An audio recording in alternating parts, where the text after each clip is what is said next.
자, 오늘 제목을 같이 읽겠습니다. 시작. 영광에서 영광으로. 예, 어서 많이 들어봤죠? 언제 들어보셨어요? 우리 예전에 저기 그 붕괴할 때 제목이잖아요. 자, 로마서 8장 17절 18절 같이 읽겠습니다. 시작. 자녀이면 또한 상속자 곧 하나님의 상속자요 그리스도와 함께한 상속자니 우리가 그와 함께 영광을 받기 위하여 고난도 함께 받아야 할 것이니라. 생각하건대 현재의 고난은 장차 우리에게 나타날 영광과 비교할 수 없도다. 아멘. 오늘은 로마서 11번째 시간입니다. 자, 오늘 로마서 8장을 가지고 영광에서 영광으로 하는 제목으로 은혜를 나눌 건데요. 여러분 벌써 아까도 얘기했지만 우리 2024년도가 2달도 채 안 남았어요. 이제 너무 빠르게 갔잖아요. 저는 진짜 올해 너무 빨리 간 것 같아요. 저는 개인적으로 저도 왜 그런지 모르겠는데 아마 내년은 더 빨랐다고 그러겠죠. 점점 뭐 나이만큼 속도로 간다면서요. 그러니까 뭐 내년은 더 빨라지겠죠. 그런데 그래서 시작이 있으면 다 반드시 끝이 있는 것처럼 올해가 시작된 적이 있으니까 당연히 끝은 있어야 되겠죠. 그럼 또 새로운 해가 시작이 되는겠지만 그러나 시작도 중요하지만 사실은 끝이 중요한 것 같아요. 근데 물론 한 해의 시작과 끝을 우리가 고민해 보는 것도 중요하지만 더 중요한 것은 우리 인생의 끝은 어떻게 해야 되는가. 이거는 정말 우리가 이제 50 이상이 된다고 하면 두 분은 이제 해당사항 없어요. 좀 깊이 생각을 해봐야 될 것 같아요. 근데 가는 순서를 모르니까 우리 모두가 사실은 인생의 끝을 생각을 해봐야 되겠죠. 그래서 인생의 마지막이 정말 저는 중요하다는 생각이 들어요. 그래서 우리가 뭐 죽음을 놓고 기도해야 된다 어쩐다 그러는데 뭐 죽음을 놓고 기도한다기보다 우리가 이 땅에서 온전한 복음을 알고 복음 안에서 그 복음을 누리고 살다 보면 죽음도 하나의 문을 통과하듯이 할 수 있는 거라고 저는 생각합니다. 그러나 어쨌든 우리가 중요한 것은 내 인생의 마지막은 한 번쯤 생각해 봐야 된다. 여러분 이스라엘의 첫 번째 왕이 누구였죠? 사울이죠. 사울은요 처음부터 그렇게 하나님 앞에 버림받은 자가 아니었죠. 원래는 외모도 준수했지만 굉장히 겸손한 사람이었어요. 겸손하다라는 것은 하나님께 쓰시기 편한 사람이었다라는 거죠. 그런데 그의 인생의 말년에 어떻게 됐습니까? 하나님이 그를 왕으로 세우신 것을 후회하셨다라고 나와요. 후회하셨다. 우리 볼까요? 사무엘상 15장 11절입니다. 내가 사울을 왕으로 세운 것을 후회하노니 그가 돌이켜서 나를 따르지 아니하며 내 명령을 행하지 아니하였음이라 하신지라. 사무엘이 근심하여 온 밤을 여호와께 부르짖으니라. 아멘. 정말 우리의 인생을 저와 여러분이 정말 잘 아름답게 마무리하기를 예수님으로 축원드립니다. 정말 여러분 그거에 대해서 간절히 마음을 하나님 내 인생의 마무리가 아름답길 원합니다라고 갈망하잖아요. 그대로 됩니다. 네, 여러분들이 그거 좋은 것들은 늘 좋게 갈망을 하세요. 자, 그렇다면 어떻게 해야 우리 인생이 잘 마무리할 수 있을까? 한번 생각해 봐야 되겠죠? 마무리를 잘 하려면 무엇을 생각해야 될까요? 시작을 생각해 봐야 돼요. 시작. 우리의 시작을 알아야겠죠. 즉 그리스도 안에서 내가 어떤 존재인지를 아는 것이, 이것을 아는 사람은요 인생의 마무리도 잘할 수 있습니다. 자, 요한복음 17장 22절입니다. 내게 주신 영광을 내가 그들에게 주었사오니 이는 우리가 하나가 된 것 같이 그들도 하나가 되게 하려 함이니이다. 아멘. 그리스도 안에서 내가 누구냐 보니까 뭐라고 돼 있어요? 예수님의 영광을 우리는 이미 받은 자들이라는 거예요. 다시요. 우리는 뭐라고요? 이미 예수님의 영광을 받았다. 내게 주신 영광, 내게가 예수님이죠. 예수님이 영광을 하나님께 받았어요. 그 영광을 누구한테 준 거예요? 우리한테 이미 줬다라는 거예요. 이미 줬다라는 거예요. 주었사오니라고 나오죠. 그래서 우리는 우리의 시작은 무엇으로 시작하는 거예요? 예수님이 주신 영광으로 시작되는 거예요. 자, 기억하세요. 우리는 영광으로 시작하고 또 영광에서 영광으로 변화되는 존재입니다. 믿으십니까? 예, 성경에 그렇게 나와 있죠. 그런데요, 중요한 건 뭐냐면 내가 영광에서 시작해서 영광으로 변화되어 간다는 것을 내 스스로 알기를 주님이 너무나 원하고 계세요. 누군가가 너 그렇대라고 아는 거 말고 내가 스스로 나의 모습을 그렇게 보는 거. 자, 그래서 하나님께서는요 내가 영광의 옷을 입고 있다라는 거, 여러분 이미 영광이 받았다고 그랬죠. 주님의 영광이 내 안에 있습니다. 아멘. 그렇다면 그 영광이 내 안에 있는 내 모습을 본인이 스스로 볼 수 있어야 된다고요. 지금 시작을 얘기하고 있어요. 내가 시작을 알아야 마무리를 잘할 수 있다. 그러면 내가 영광으로 옷 입은 내 모습을 나는 보고 있는가? 내 스스로. 야, 목사님이 그렇대더라가 아니라 내가 그런 모습으로 보고 있는가? 우리는 영광에서 영광으로 변화되는 존재라고 성경이 말하고 있어요. 그렇기 때문에 우리가 알아야 돼요. 내 얘기를 하고 있는데 내가 모르면 안 되잖아요. 자, 고린도후서 3장 18절입니다. 우리가 다 수건을 벗은 얼굴로 거울을 보는 것 같이 주의 영광을 보매 그와 같은 형상으로 변화하여 영광에서 영광에 이르니 곧 주의 영으로 말미암음이니라. 아멘. 우리는 이미 영광을 받은 자인데 그 영광을 받은 자들에서 그대로 머물러 있는 것이 아니라 또 어떻게 해요? 영광에서 또다시 영광으로 나아가는 존재라고 지금 성경이 얘기하고 있어요. 여러분, 성경은 예수 그리스도에 대해서 얘기하고 있지만 이 땅에서 우리가 예수님과 같아지기 때문에 그분에 대한 정의가 우리의 정의라고 보시면 돼요.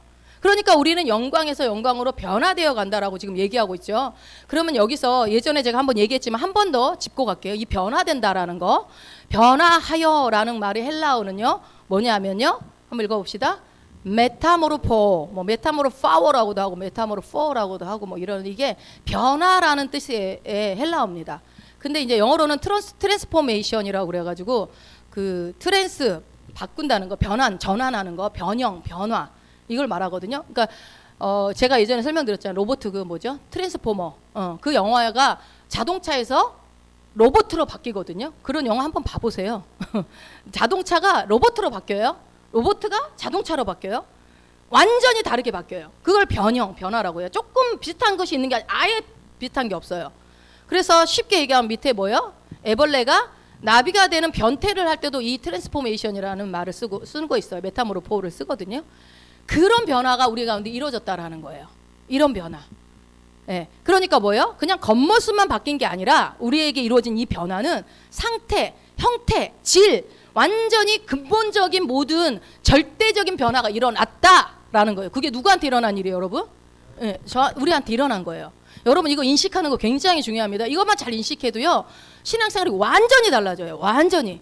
자, 영적인 영역에서, 그러니까 이거는 영광에서 영광으로라는 것은 뭐냐면 어떤 우리의 겉모습을 말하는 게 아니라 영적인 영역에서 그 영광이 지속적으로 변화되고 있다, 이 얘기를 하는 거예요. 영적인 영역을 얘기하고 있는 겁니다. 그러니까 쉽게 말씀드리면 지금 애벌레하고 나비가 틀리잖아요. 어디 똑같은 구석이 하나도 없잖아요.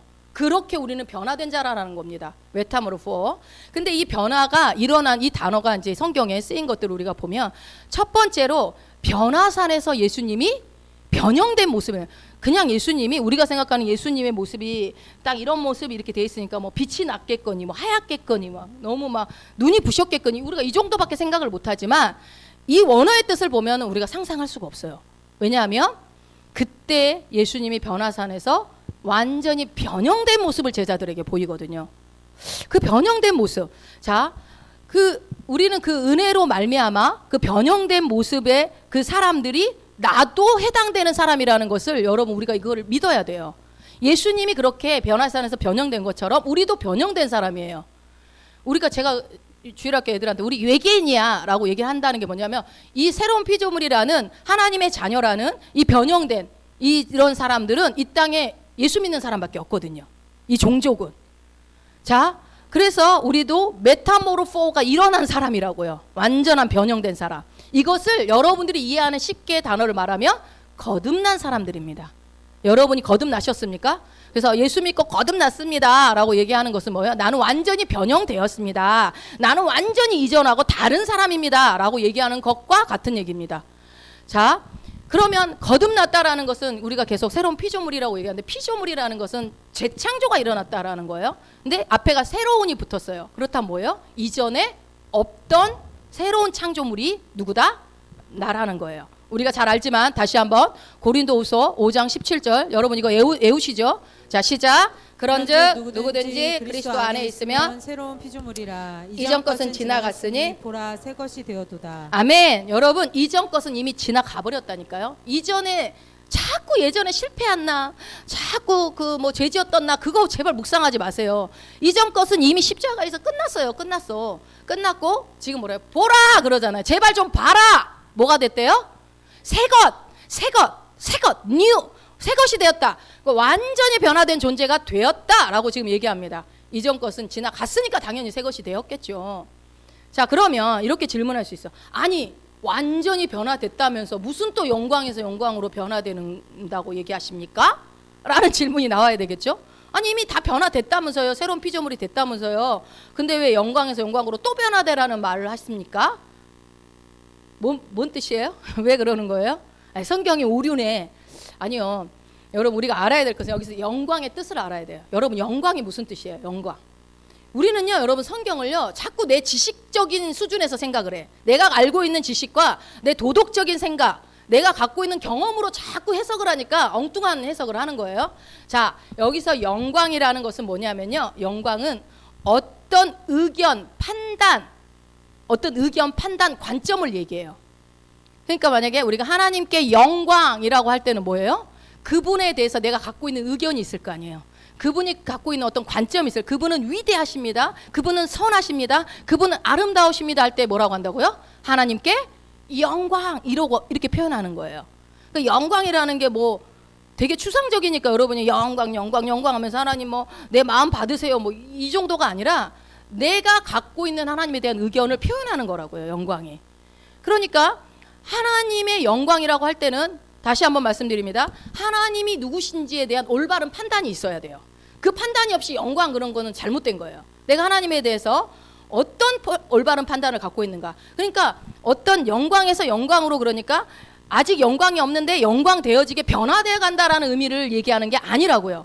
이것은 뭐냐면요, 하나님의 영광 그럴 때 하나님의 아름다움과 선하심을 얘기하는 것처럼 영광에서 영광으로 변화된다는 것은 하나님을 아는 지식, 쉽게 얘기하면 하나님을 아는 지식이 성장하는 것을 얘기해요. 자, 그렇다면 그러면 하나님의 영광은 어떻게 볼 수 있습니까? 궁금하죠? 이거 영광 보여달라는 사람이 있었을까 없었을까요? 성경에 있었으니까 얘기하겠지. 누굴까요? 모시. 네, 모세가. 자, 출애굽기 33장 18절 19절 한번 읽어봅시다. 모세가 이르되 원하건대 주의 영광을 내게 보이소서. 여호와께서 이르시되 내가 내 모든 선한 것을 내 앞으로 지나가게 하고 여호와의 이름을 내 앞에 선포하리라. 나는 은혜 베풀 자에게 은혜를 베풀고 긍휼히 여길 자에게 긍휼을 베푸느니라. 아멘. 앞에 18절로 넘어가서 한번 보세요. 모세가 하나님의 영광을 보고 싶다고 말을 해요. 참 대단하죠. 근데 여러분 우리도 성경을 읽을 때 궁금한 게 있으면 추상적인 것들은 그냥 넘어가지 마세요. 추상적인 게 없어요. 다 실제적이에요. 그것을 성경은 성경으로 풀면 됩니다.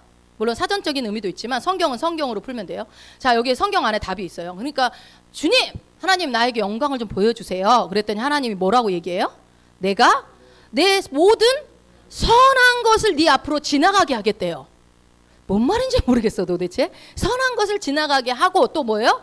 여호와의 이름을 내 앞에 선포하리라 그랬는데, 뭐 뒤에는 알겠어요. 여호와의 이름을 선포한다는 말은 알겠는데 이게 뭘까? 지나가게 한다. 그러니까 뭐냐면요, 하나님의 영광을 보려면은 무엇을 알아야 돼요? 하나님의 다시요. 하나님의 영광을 보려면 뭐를 알아야 된다고요? 하나님의 선하심을 알면 되는 거예요. 그러니까 영광 그러면 여러분 추상적으로 느끼지 말고 뭐라고요? 하나님의 선하심을 보면 된다라는 거예요. 하나님의 선하심 보기 너무 쉽잖아요. 그거는 하나님의 선하심, 하나님의 모든 선하심을 볼 때 하나님의 영광, 즉 하나님이 어떤 분인지 올바른 의견, 올바른 관점, 올바른 어떤 생각들을 갖게 된다는 거, 지식을. 자, 여러분 우리가 그렇잖아요. 하나님의 일하심을 보고 하나님이 역사하신 걸 보고서 하나님은 신실하신 분이야, 하나님은 정말 위대하시고 전지전능하신 분이야, 이 지식을 내가 갖잖아요. 이런 것들을 내가 하나님의 선하심을 보면 볼수록 어떻게 되는 거예요? 계속 증가된다라는 거예요. 그러니까 이것을 여러분 이건 구약이고 신약의 관점으로 말씀드리면 하나님의 은혜를 알 때 주님의 영광을 보게 됩니다. 그러니까 여러분도 영광을 본 적 있어요, 없어요? 많이 봤죠. 하나님의 은혜를 많이 경험하시잖아요. 그렇죠? 그 은혜를 경험한 사람은 하나님의 영광을 본 거예요. 우리 그래서 하나님의 모든 것이 하나님의 은혜입니다. 지금까지 여기 내가 온 것도 주님의 은혜입니다. 아까 우리 찬양을 했잖아요. 내가 여기에 선 것도 주님의 은혜입니다. 이게 주님의 영광이라고요. 하나님의 선하심, 은혜. 예. 그래서 다시요, 영광에서 영광으로 변화된다라는 말은 무슨 말이냐? 하나님의 선하심, 즉 은혜 아래서 내가 자라가는 것을 말합니다. 자라가는 거. 자, 우리 고린도후서 3장 18절 읽겠습니다. 다시 한번. 우리가 다 수건을 벗은 얼굴로 거울을 보는 것 같이 주의 영광을 보매 그와 같은 형상으로 변화하여 영광에서 영광에 이르니 곧 주의 영으로 말미암음이니라. 아멘. 여기 말씀에 또 나와 있잖아요. 우리가 영광에서 영광으로 변화되는데 어떻게 할 때 변화된다? 주의 영광을 볼 때. 주의 영광을 볼 때. 그러니까 하나님을 아는 지식이 성장하는 거예요. 그걸 보면 이 이미 하나님의 영광이 아까 뭐라고 그랬어요, 여러분? 우리의 시작 안에 예수님이 우리한테 영광을 줬다 안 줬다? 이미 줬어요. 그러니까 내 안에 하나님의 영광이 있어요, 없어요? 있다고요. 그러니까 하나님의 영광을 내가 계속 가져오는 게 아니라, 그걸 갖고 와서 영광을 성장시키는 것이 아니라, 이미 내 안에 있는 영광을 바라볼 때, 인식할 때, 내가 이미 영광을 받은 자구나, 그것을 인식할 때 어떻게 된다고요? 내가 더 알아가는 거예요. 하나님의 영광을 더 알아가고 더 알아가고 더 발견되고 더 기뻐하고, 내가 이런 자구나, 내가 이런 자구나, 이렇게 알아가면서 하나님의 영광에서 영광으로 내 지식이 성장해 간다라는 그런 존재가 우리다라고 지금 얘기를 하는 거예요. 성경에서는 여러분 뭐 해서 이렇게 해라 그게 아니라 너의 그 존재를 알아라, 너의 모습이 어떤 존재인지를 알아라라고 얘기하는 겁니다. 우리가 잘 아는 로마서 12장 2절을 한번 읽어봅시다. 너희는 이 세대를 본받지 말고 오직 마음을 새롭게 함으로 변화를 받아 하나님의 선하시고 기뻐하시고 온전하신 뜻이 무엇인지 분별하도록 하라. 아멘. 여기서 이제 변화를 받으라고 나오잖아요. 그런데 늘 이제 우리가 뭐 이렇게 말씀을 들으면 여러분 변화를 받아야 합니다. 그러면은 내가 변화하기 위해서 뭔가를 노력해야 된다고 항상 여러분이 그렇게 율법적으로 행위적으로 갖고 가요. 자, 보세요. 이 변화를 받아라는 말을 쓸 때는 아까 뭐라고 그랬어요? 변화가 헬라어로 메타모르포라고 그랬어요. 자, 여기서도 이 메타모르포로 쓰는 게 여기서 쓰는 말이거든요. 그러니까 성경에 딱 세 번 쓰는데, 첫 번째는 변화산, 그래서 예수님이 변형될 때 썼고요. 두 번째는 로마서 12장 2절에서 변화를 받아 할 때도 이 메타모르포를 씁니다. 그리고 세 번째는 아까 영광에서 영광으로 변화된다고 하는 고린도서 3장 18절에서 이게 세 번 딱 쓰입니다. 그런데 여기서 로마서 12장 2절에 생각을 새롭게 함으로 변화를 받아, 그러면 우리는 어떻게 생각을 하냐면, 천천히 나를 변화시켜 나가야 되나 보구나 라고 여러분들이 이해할 수 있어요. 그렇습니까? 근데 그게 아니라고요. 자, 잘 들어보세요. 이게 비슷한 것 같지만 완전히 다른 얘기예요. 그러니까 그냥 완전히 변화된 얘기가 아닌 것처럼 지금 계속 제가 얘기하잖아요. 여러분은 이미 메타모르포, 이미 변화된 사람입니다. 영광을 이미 받은 자입니다. 이미 변화가 일어났습니다라고 얘기하는데, 여기서는 너의 생각을 새롭게 함으로 변화를 받아라고 하면 뭔 변화를 또 추구해야 된다는 거야. 그럼 내가 어떤 노력을 해야 되지? 이렇게 여러분들이 해석을 할 수 있다. 그걸 말씀드리는 거예요. 물론 이거는 우리가 아직 우리의 영혼 몸 중에 혼이 성화되지 못했기 때문에 혼을 성화시켜 나가는 부분으로 얘기할 수는 있어요. 그러나 여러분, 혼은요, 내가 이 땅에서 다 성화시키지 못하더라도 주님 만나면 혼은 100% 성화가 됩니다. 나하고 나의 어떠함에 상관없이 성화되는 일이기 때문에 우리가 이 혼의 성화를 못 이루어서 막 두려워 떨 필요는 없어요. 근데 왜 혼의 성화를 이루려고 하느냐? 이 땅에서 더 많이 누리려고. 이 땅에서 하나님이 주신 구원의 축복들이 혼의 성화에 따라서 많이 누릴 수 있기 때문에 그러려고 변화되려고 하는 것뿐이지, 혼의 변화가 하나도 없었던 강도도 천국은 갔어요. 예수님 옆에 천국은 혼의 변화 하나도 없이 갔잖아요. 그 사람은 예수님만 믿자마자. 그래서 여기서 이 변화를 받아, 이 혼의 관점으로 봤을 때는 이게 변화되는 것처럼 느낄 수 있지만, 더 본질적인 뜻은 뭐냐면요, 이 원어로 보면요, 우리의 생각을 새롭게 해서 변화를 시켜 나간다기보다는 원래 나의 영광의 모습을 발견하는 거예요. 발견하고 깨닫는 것이 우선입니다. 왜냐하면 이미 우리는 영광을 받은 자고 이미 변형된 자기 때문에. 그러면서 아까 말씀드린 것처럼 뭐예요? 내가 이런 존재였구나. 내가 이런 모습이었어? 내가 이런 존재야? 내가 영광 가운데 있는 존재였구나. 이게 여러분 하고 깨달아져야 돼요. 여러분이 영광 가운데 영광의 옷을 입고 있는 존재인 걸 믿으십니까? 근데 머리로는 아멘 한다고요. 근데 실제로는 내가 영광의 옷을 입고 있는 내가 상상이 되어지지가 않아. 근데 바울은 지금 바울을 통해서 하나님 뭐라고 그래요? 네가 그러한 존재라는 걸 제발 깨달았으면 좋겠어. 지금 계속 그 얘기를 하는 거죠. 그래서 이게 로마서 12장 2절의 말씀은 우리가 새롭게 함으로 변화를 받아라는 것이, 변화가 안 된 것을 변화됐다라는 게 아니라 변화된 것을 인식하라는 거예요. 발견하라는 뜻으로 여러분이 받아들이시면 됩니다. 그래서 이미 변형된 모습을 보고 깨닫고, 이렇구나. 그러니까 영역별로 다르겠죠. 내가 영역에서 어떤 치유의 영역에서 아니면은 재정의 영역에서 나는 부유한 자구나. 나는 가난하다고 생각했는데 내 통장 잔고를 보면 나는 가난하다고 생각했는데 하나님은 나보고 아브라함의 후손이고 하나님의 자녀니까 부유하다고 그러네. 내가 부유한 자였구나. 고개 끄덕끄덕 이거 하라는 거. 이게 생각의 변화를 받으라는 얘기예요. 그거는 여러분 내가 갑자기 변화된 게 아니라 원래 있는 걸 너가 확인하는 거잖아요. 내가 원래 그런 존재인 것을. 지금 그거를 얘기하는 겁니다. 그래서 매번 우리가 이미 영광을 받은 자이지만 매번 이것은 확인을 해야 돼요. 매번 인식해야 돼요. 그래서 우리가 매일 하나님의 말씀을 확인하고 그렇구나 묵상하는 거예요. 그렇구나 하고 이해하는 거예요. 그래서 여러분 감사하게도 하나님이 우리가 내일 일을 모르게 한 거예요. 내일 것까지 걱정하지 말고 오늘 하루만 네가 하나님의 말씀을 인식하고 그러한 자로 살으라고 길게 주면 우리는 다 낙심할 거 아니까 그냥 오늘 하루를 그렇게 살으라고 하루를 프레젠트 선물로 줍니다. 현재라는 시간을. 그죠? 그래서 그날 우리는 하루만 그렇게 살면 돼요. 하나님을 인식하고 내가 그러한 자임을 알고 새로운 피조물로서 살기로 결정하시고 그렇게 살면 되는 거예요. 그런 거 근데 그렇게 살 수 있잖아요. 근데 못 사는 이유가 뭐예요? 내일의 통장 잔고와 모레의 통장 잔고를 생각하기 때문에 오늘 우리가 못 사는 거잖아요. 근데 하나님은 그거 하지 말라는 거죠. 자, 우리는 이미 영광을 받은 존재입니다.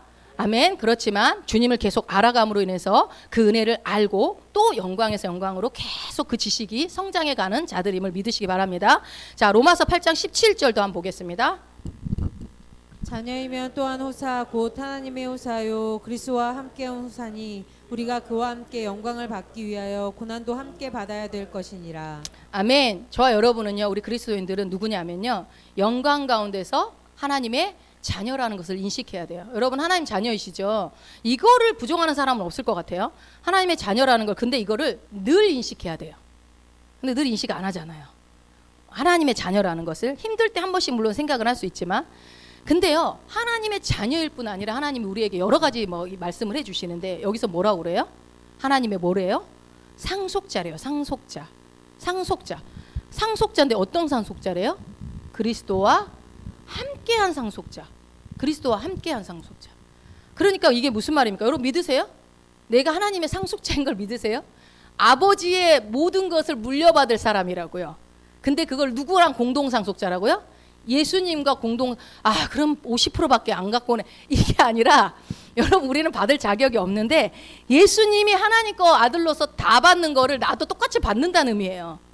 그러니까 예수님과 공동 상속자라는 것은 우리가 숟가락 얹은 거예요, 여러분. 예수님 거에다가. 예수님이 피해자지 사실은 알고 보면. 그런데 어쨌든 그리스도와 함께한 공동 상속자가 되었다라고 성경은 여러분에게 지금 선언하고 있다고요.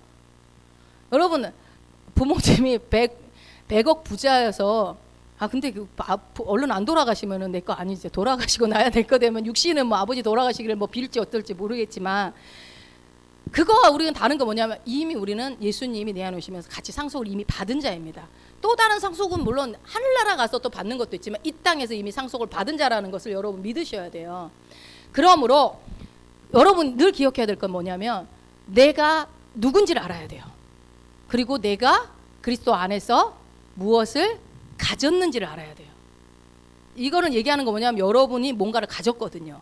그리고 내가 무엇을 할 수 있는지를 아셔야 돼요. 당연히 뭔가 가졌으니까 할 수 있겠죠. 근데요 제가 생각하기에는 크리스찬들이 자기가 가지고 있는 어마어마한 능력을 몰라요. 죽을 때까지 모르고 뇌를 몇 %밖에 못 쓴다고 하던데 제가 보기엔 뇌보다도 더 못 쓰고 가는 게 우리가 구원받은 자의 삶인 것 같아요. 내가 그리스도 안에서 누구고 무엇을 가지고 있고 무엇을 할 수 있는지 여러분 요거 세 가지만 잘 알기만 해도요 이 땅에서의 삶은 엄청난 삶을 살겠죠. 자, 우리 요한복음 15장 5절을 한번 읽어보겠습니다. 나는 포도나무요 너희는 가지라. 그가 내 안에 내가 그 안에 거하면 사람이 열매를 많이 맺나니 나를 떠나서는 너희가 아무것도 할 수 없음이라. 여러분이 별로 안 믿는 표정인 것 같아서 아무리 여러분이 영광 받은 자입니다, 그리스도와 공동 상속자입니다 아무리 얘기를 해도 여러분 별로 감흥이 없어 보여서 한 번 더 다른 저자의 말씀을 가지고 또 한번 설명을 해드릴게요. 지금 예수님이 뭐라고 그래요? 나는 뭐라고 그래요? 나는 포도나무고 너희는 가지라고 지금 얘기하고 있어요. 나는 포도나무고 너희는 가지가 되라. 가지가 되기 위해서 노력해라 라고 얘기한 적이 없다고요. 여러분 잘 보세요. 우리는요 이미 포도나무 가지예요. 이미. 그러면 우리가 해야 될 건 뭐예요? 내가 포도나무 가지란 걸 아는 것이죠.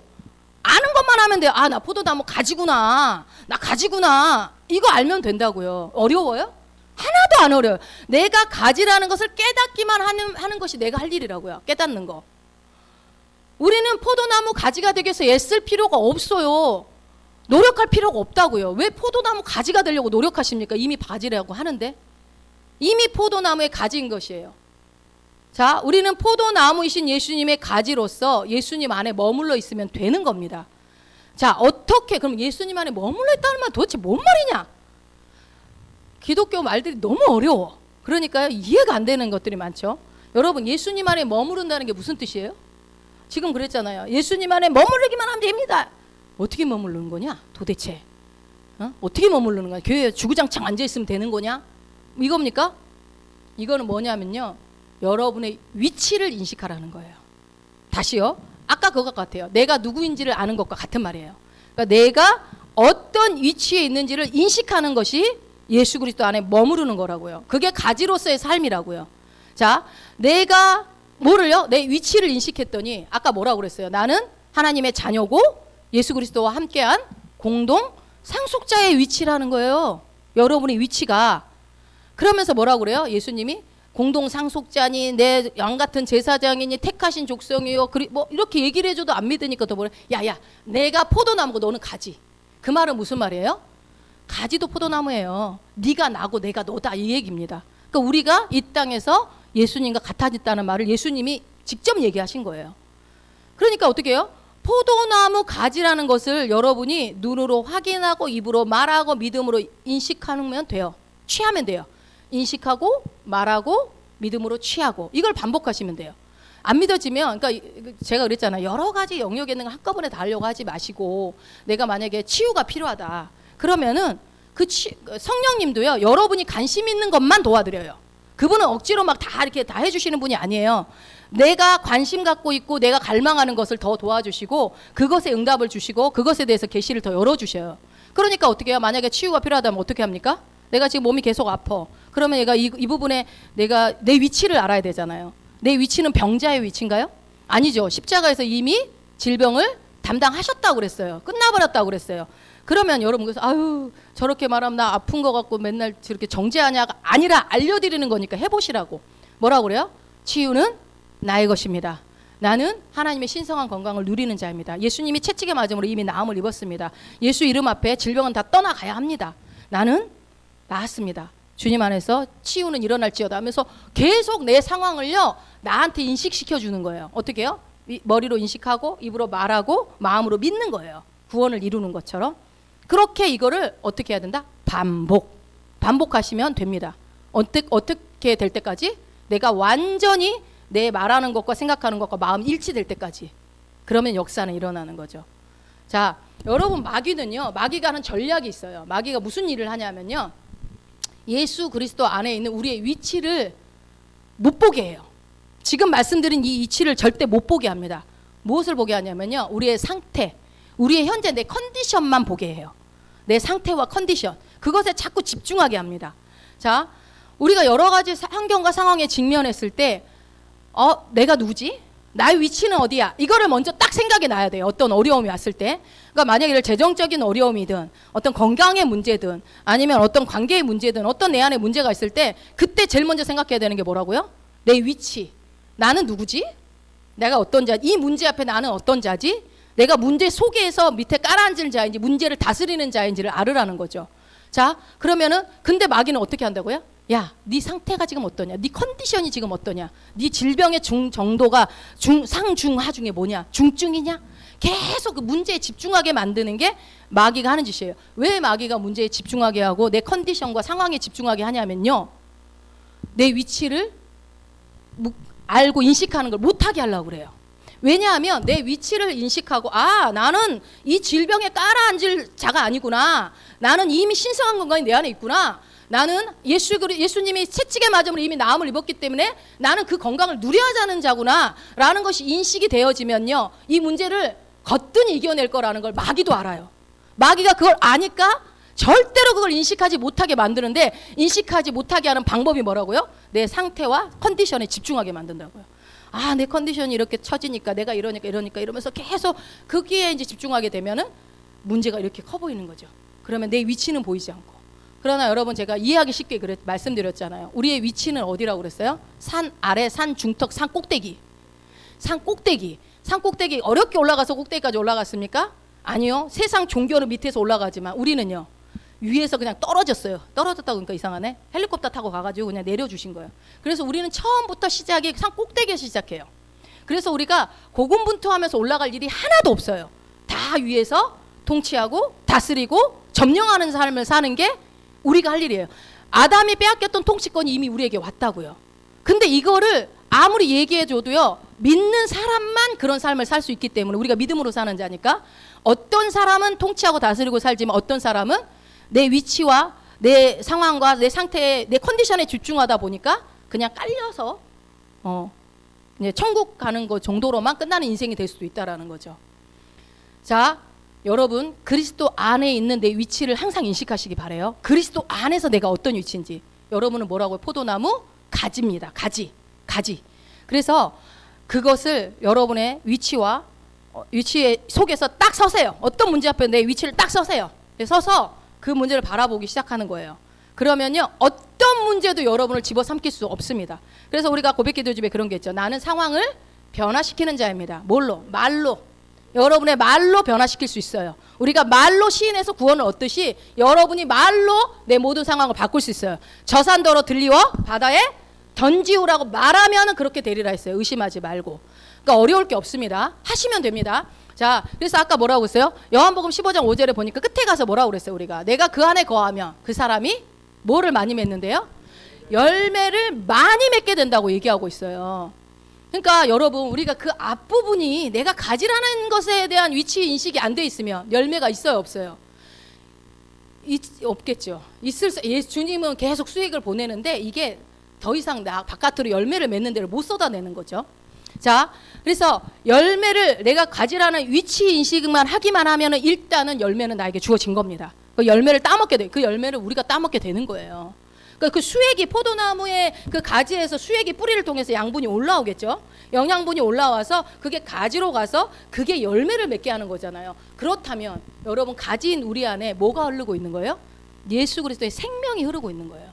그러니까 우리 안에 내가 여러분 이 문제더러 이 산더러 들려 바다에 던져라라고 말할 수 있는 거는 내 안에 그 예수님의 생명이 흐르고 있기 때문에 가능한 거예요. 그 생명으로 말을 하는 거니까. 그러니까 내 안에 있는 그 예수 그리스도의 능력과 그 지혜와 지식이 내 안에 있다는 것을 인식하면요. 그렇게 인식하지 않으면요. 다 나의 후진 모습만 보게 돼. 나의 연약한 모습, 내가 못하는 것만 마귀는 자꾸 보게 한다고요. 근데 그렇지 않다. 성경은 뭐라고 그럽니까?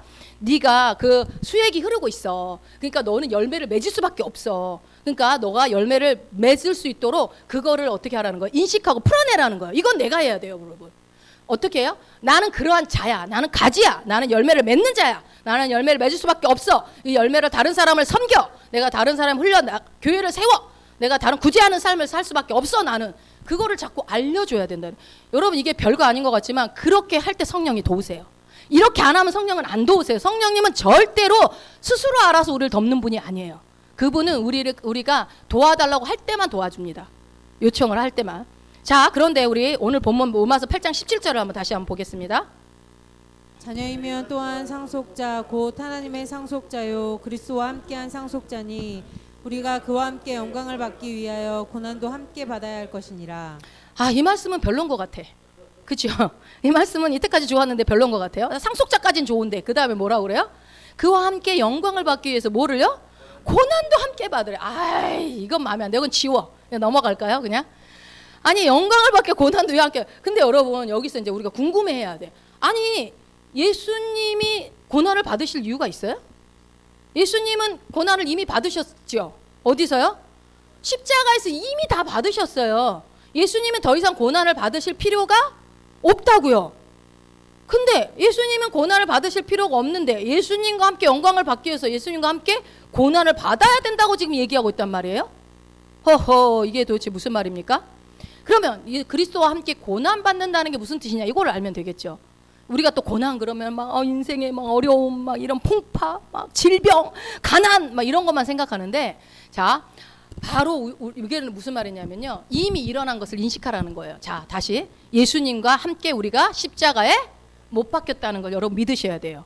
여러분은 예수님과 함께 십자가에 못 박히셨습니까? 예, 그거 죽었어요. 이미 옛날 사람 십자가에 못 박혀 죽었습니다. 죽었고 또 예수님과 함께 부활하셨습니까? 예, 같이 부활했습니다. 성경에 계속 with라고 나와요. 같이 함께. 그리고 어디로 갔어요? 하나님의 보좌 우편에 예수님이 앉으실 때 나도 같이 앉았습니까? 예, 그래서 우리의 영적인 위치는 하나님 보좌 우편이라고 그랬습니다. 그래서 우리가 하늘의 시민권을 가진 시민이라고 그랬어요. 그래서 여러분 우리가 이 땅에 몸을 살고 있지만 하늘에 있는 법을 갖다 쓰기 때문에 우리가 4차원을 3차원으로 끌어와서 쓰니까 우리는 기적이라고 말하고 표적이고 막 놀라운 일이라고 하지만 실제로는 일상입니다. 우리에게 일어나는 기적, 이적 이 모든 것은 4차원에서는 일상입니다. 그래서 우리가 그거를 끌어다가 쓰는 방법이 믿음으로 이제 끌어다 쓰는 게 방법이거든요.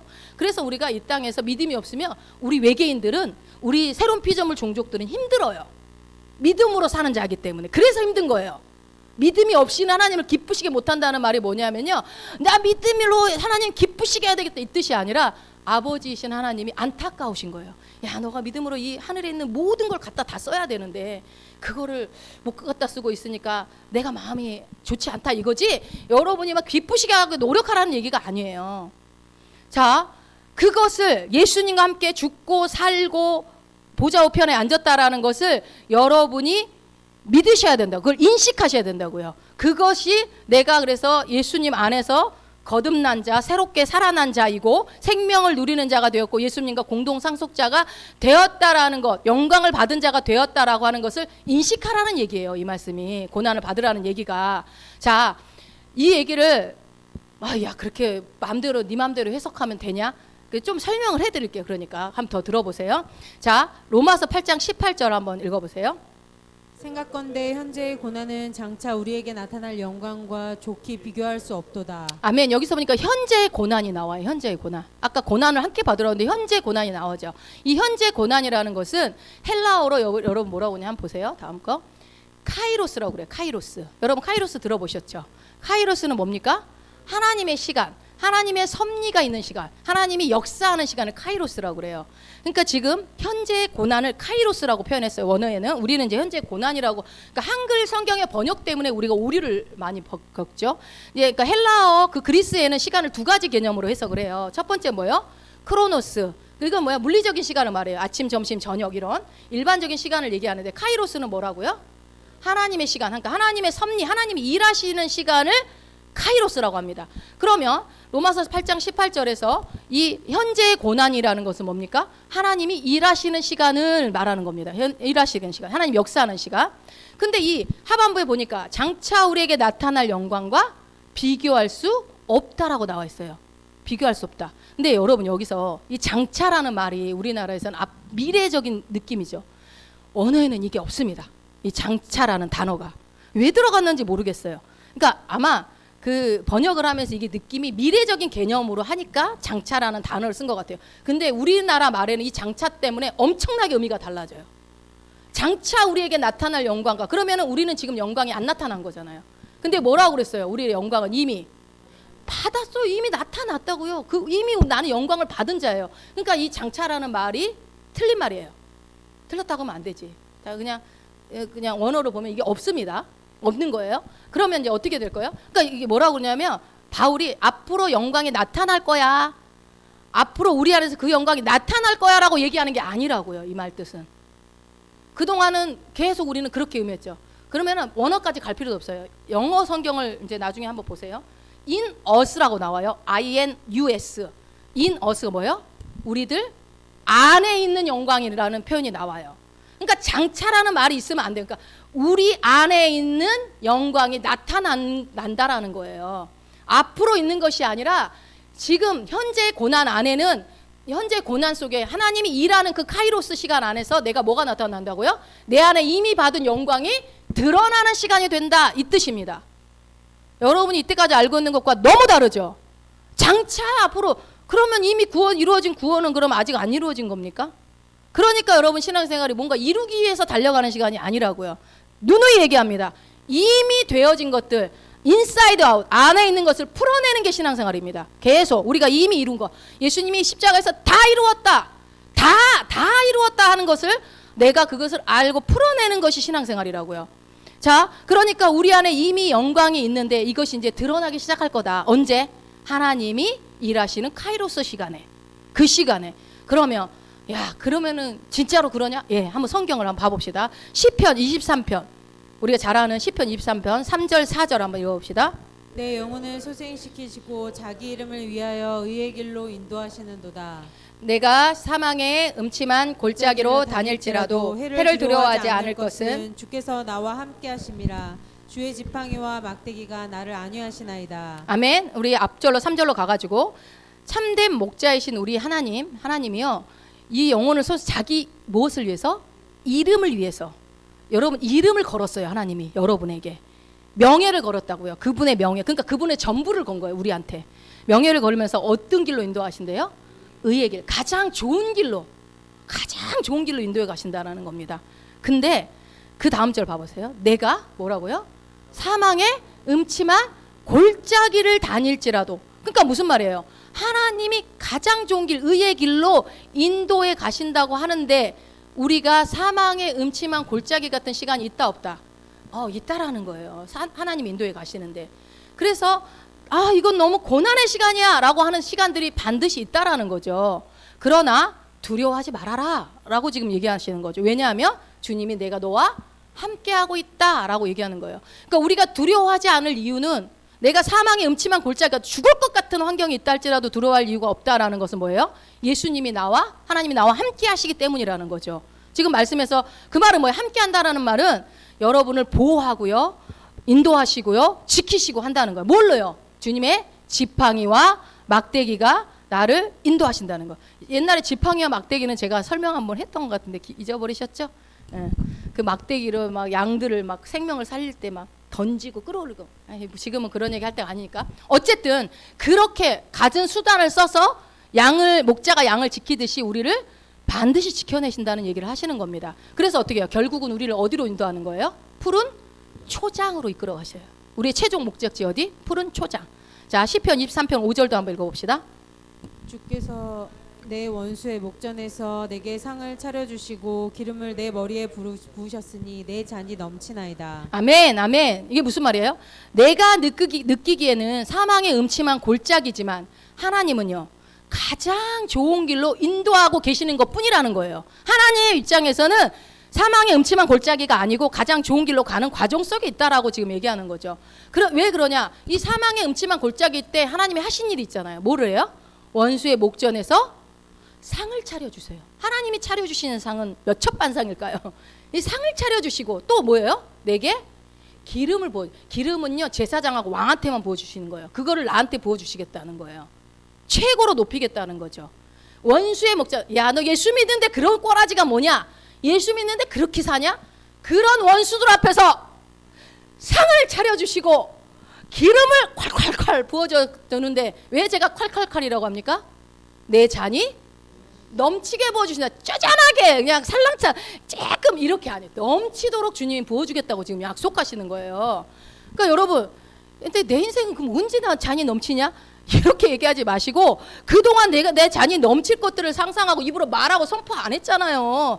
겨우겨우 그냥 먹고 사는 정도만 기대하고 살았지 입을 크게 여세요. 그래서 하나님, 내 인생에 하나님의 영광이 드러나기를 원합니다. 내 잔이 넘칩니다. 될 것입니다라는 건 소망이라고요. 믿음은 뭐예요? 이미 되었습니다가 믿음이에요. 보이지 않는 실상, 보이지 않는 것들의 증거를 가지고 오는 거예요.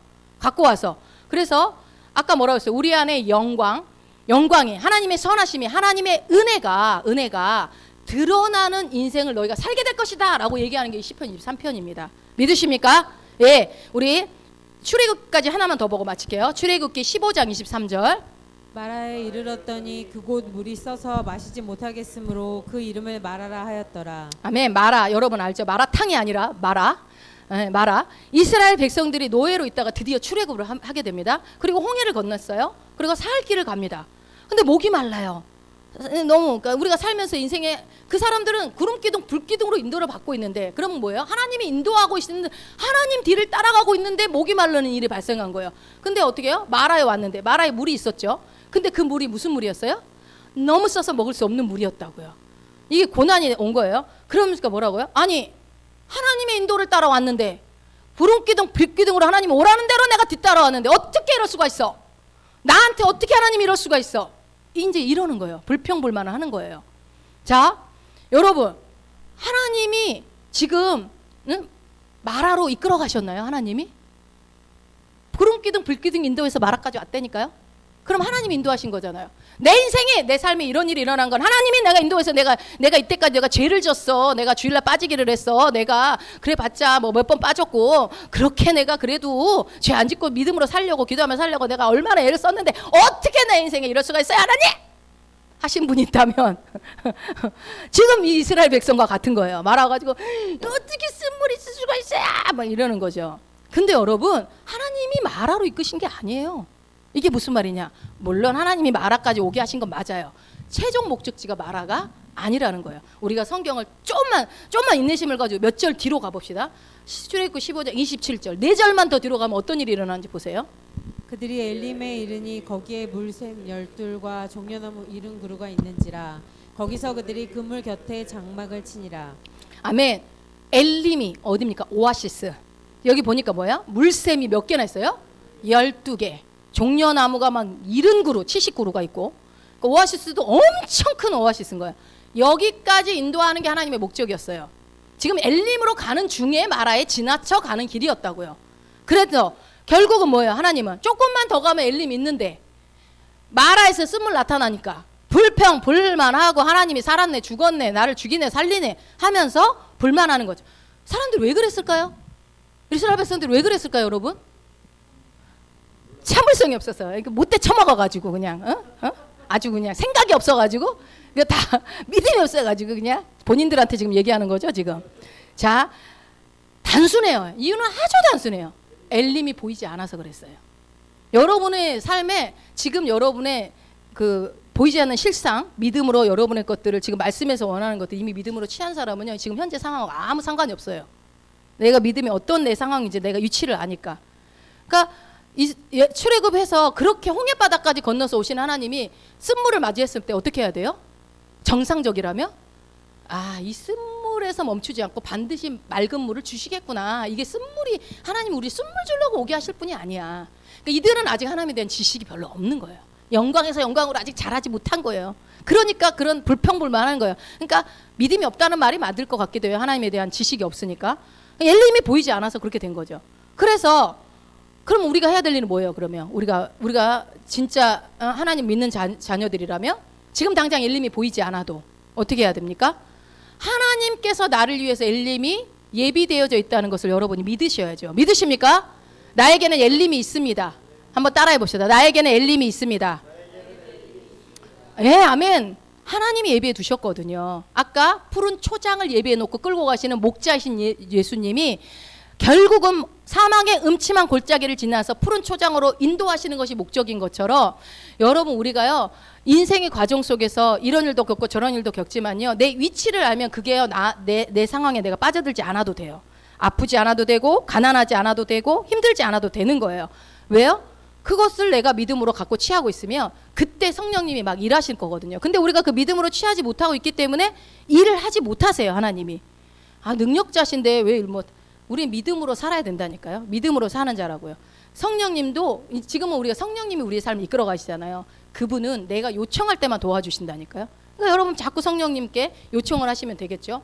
그래서 엘림을 모르지만 하나님이 미리 엘림을 예비해 놓고 계시고 자기의 이름까지 걸었습니다. 자기의 명예를 걸었어요. 그 엘림으로 인도해 가시는, 푸른 초장으로 인도해 가시는 길에, 여러분의 인생길에 푸른 초장과 엘림을 위해서 하나님은 당신의 이름을 걸으셨다니까요. 그분이 이름을 걸었는데 반드시 푸른 초장이 없겠습니까? 반드시 엘림이 없겠습니까? 지금 혹시 마라의 쓴물 가운데 있으세요? 그 쓴물을 벌컥벌컥 마시면서 괴로워하고 불평불만 하지 마시고, 이거는 하나님이 나한테 주시는 인생이 아니야. 거절하세요. 아픈 것도 거절하시고, 가난한 것도, 이건 나는 아브라함의 후손인데 내가 어떻게 가난해. 하나님이 고린도후서 8장 9절 8절 두 가지 보면 모든 것을 선한 일을 하게 넘치도록 줬다고 했는데 나는 넘치도록 받은 자인데 이건 말도 안 돼. 계속 믿음으로 선포하십시오. 이건 아니야. 이건 아니야. 내 잔은 넘쳐. 내 잔은 넘칠 거야. 내게 하나님이 기름을 부으셨기 때문에 나는 나한테서만 끝나지 않고 이 기름을 흘러보내는 자야 라는 것들을 여러분이 인식하시고, 하나님의 그 선하심, 하나님의 그 신실하심, 하나님의 그 아름다우신 그 은혜를 여러분이 신뢰하는 거예요. 이게 영광에서 영광으로 변화되는 자의 삶의 모습입니다. 여러분, 그래서 내 안에서 우리의 삶의 카이로스의 이 시간이 고난처럼 보여요. 근데 고난처럼 보이지만 이거는 카이로스예요. 하나님이 일하시는 시간이라고요. 하나님, 그러니까 카이로스 시간에 그런 고난이 있는 것처럼 보여진다면 절대로 실망하지 마시고 불평 절대 하지 마세요. 실망하지 마. 불평보다는 엘림이 있을 거야 이렇게 말을 하시는 게 훨씬 유익입니다. 그래서 이 엘림이 준비되어 있다는 것을 기대하시고 하나님의 영광이 내 삶 가운데 드러나겠구나. 혹시 여러분이 어려움이 있다고 그러면 이게 하나님 나를 통해서 영광을 드러내기 위해서 지금 이런 쓴물이 있구나 라는 걸로 여러분이 해석을 하셔도 맞습니다. 100점입니다. 그러면 우리는 여러분 마무리합니다. 영광을 이미 받은 자들입니다. 우리 안에 하나님의 이미 영광이 있습니다. 아멘.